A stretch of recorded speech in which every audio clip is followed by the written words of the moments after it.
Hello and welcome to this week's episode of the podcast. This podcast is for intermediate and advanced learners. The focus of the podcast is for natural language acquisition. So I recommend listening to this podcast 2 or 3 times, even with the transcript, which is available in the description. Today I want to talk about little victories and steady progress.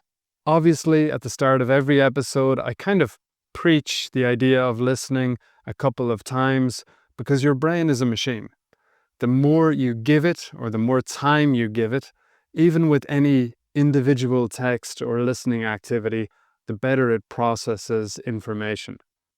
Often we listen and we hear new words or new phrases and we think, oh, that's interesting. I like that. That's nice. Or, oh, that's similar to my language. Or, that has a good sound to it. That sounds very natural.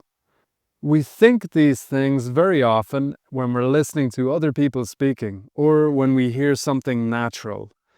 With repetition, the brain maintains it or it tries to adopt and keep it, the new phrase that is. They say you have to see a word, like 6 to 12 times before it really enters your receptive language and you retain the word. But it can take a lot more exposure to fully lock it in when it fully becomes yours. Of course, then you've got to use it a lot before it becomes a real part of your lexicon, of your vocabulary in use. The road can seem long, but when it comes to making progress, celebrating every day is crucial. It's important to celebrate new words.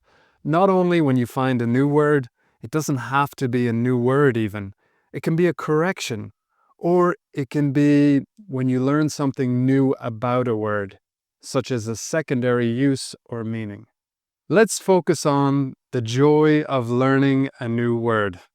Let's say you meet or you encounter a new word, such as handy. Handy is a great word. It's an adjective which means that something is useful. For example, I'm sure people thought that bicycles, when they first were invented, were very handy because they helped and help people move from point A to point B. Exceptionally handy. Computers, in this day and age, you could say they're essential, but yeah, having a backup computer, maybe that's handy. A raincoat is very handy if you're visiting Ireland at this time of year. A raincoat will come in handy if you're visiting Ireland at any time of year. So it will be useful. It will come in handy. Let's say, for example, this is the first time you are hearing that word and you're thinking, oh yeah, I like the sound of that. That's my word. I'm taking it. That's mine. That idea, you can take a word. It's ownership of the word. You should do that. You should revel in that. You should enjoy it. You should think, that's my word today. I just got a new one. Thank you very much. That's going in my top pocket. That's staying with me. You should celebrate it. Next, I'd like to look at correcting pronunciation. Similarly, when you learn the pronunciation of a word that maybe you have pronounced incorrectly for a long time, I'm thinking of one word that a lot of my students have difficulty with, the adverb theoretically. Some people don't pronounce the second T, so they say theoretically.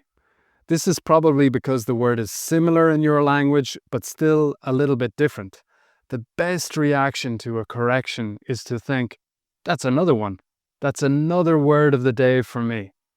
Oh, I've been saying that incorrectly, or that hasn't worked for me, and now I'm going to fix it. If you're listening to a video or you're reading something and you see a word like this that you have made a mistake with, pause, take a moment, say it out loud, repeat it to yourself, theoretically. Do this with any word that you are second guessing or having doubts about. You can always double check using an online dictionary or translator. Use the audio feature to listen to the word and repeat it out loud. It amazes me how often we avoid this step as language learners when the benefits of a 10-second review are so incredible. So back to theoretically. That's another word for me. That's my word for today. Boom. Yes.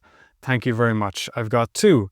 I've got handy and I've got this pronunciation correction. I've got theoretically. Lastly, I want to speak about false friends. And this is another area to celebrate when we learn about false friends. This is a word that has a different meaning in our native language compared to our target language. I'm thinking of one I hear a lot: attention. In English, when a situation is dangerous and we want people to look or be aware of danger in their immediate surroundings, to pay attention in that moment, we say, be careful, watch out, be careful, watch out. A lot of my students say, attention, but that is a completely different feeling to watch out or be careful. For us, if you say attention, it's like a teacher at the start of the class telling students to look alive, look awake, or to focus on them, to pay attention to them. But if you say be careful, immediately I scan, I look around and ask myself, is there something dangerous in the vicinity? Okay, so attention creates a completely different feeling. I would just look at you and think, yeah, what? What's happening? It just calls attention to the speaker. But be careful, or watch out, or look out. Those are words that highlight the danger of the situation, the peril of the situation, the danger. And yeah, so that was just a thought for the day. Celebrate the small victories. Celebrate the new words. Repeats, repetition, repetition. It's not about memorizing, it's about spending time with the language. If there were some phrases in this episode that you found difficult, I recommend listening again. Try to spend time with the content.